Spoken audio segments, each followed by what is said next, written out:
μία από τις χειρότερες νύχτες του πολέμου από την έναρξή του το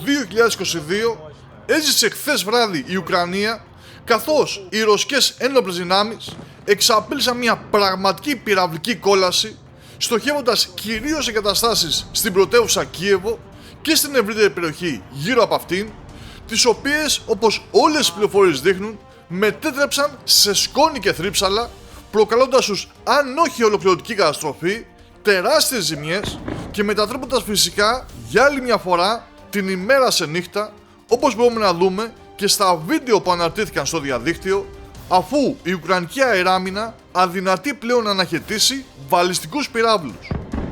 Οι εκτιμήσεις μάλιστα για τον αριθμό των πυράβλων που εξαπέλυσε η ρωσική πλευρά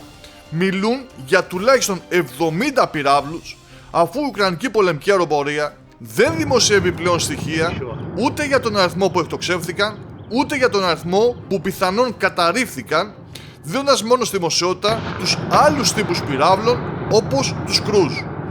Έτσι λοιπόν, στην ανακοίνωση της λέει ότι η Ρωσία εξαπέλυσε κατά της Ουκρανίας άγνωστο αριθμό βαλιστικών πυράβλων Onyx, Zircon, Iskander M και S400,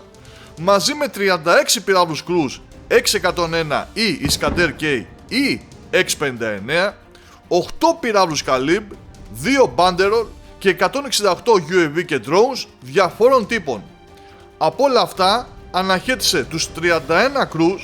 το σύνολο των Kalib, δηλαδή και τους 8, τα 2 Banderol και 145 UAV και drones. Από την πλευρά του τώρα, το Ρωσικό Υπουργείο Άμυνας έδωσε αναλυτικά ποιοι στόχοι χτυπήθηκαν, αναφέροντας ότι επλήγησαν στο Κίεβο και υπέστησαν ζημιές τα ακόλουθα: η βιομηχανική επιχείρηση Firepoint LLC που σχετίζεται με τους πυράβλους Cruise Flamingo, το εμπορικό και αποθηκευτικό συγκρότημα Ugr Spets Systems που σχετίζεται με UAV, το εργοστάσιο συναρμολόγησης της αεροπορικής βιομηχανίας, η κρατική επιχείρηση Antonov που παράγει το UAV Antonov 196 Luty, μια αποθήκη πυρομαχικών η οποία αποθήκευε θερμοβαρικές αεροπορικές βόμβες M900, αντιαρματικές νάρκες και πυρομαχικά για UAV τύπου Bamba Yanga,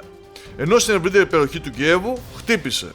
το κέντρο μεταφορών και logistics στη Μαρτουσόφκα και μια αποθήκη καυσίμου και λιπαντικών στο Μπρόβαρι.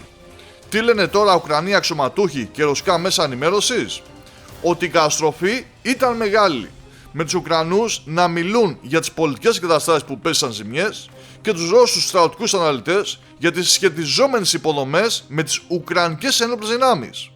Σε κάθε περίπτωση, το ζουμί της υπόθεσης είναι ότι η Ουκρανία δεν μπορεί να αποκρούσει πλέον τους ρωσικούς βαλιστικούς πυράβλους. Ο Ουκρανός πρόεδρος Βολοντίμιρ Ζελένσκι ζητάει συνεχώς κάτι να γίνει γι' αυτό και η Μόσχα ήδη προετοιμάζει την επόμενη παρτίδα βαλιστικών πυράβλων για να εξαπολύσει την επόμενη πυραυλική της καταιγίδα στο Κίεβο και να προκαλέσει άλλη μια νύχτα κόλασης, ισοπεδώνοντας ό,τι στοχεύει.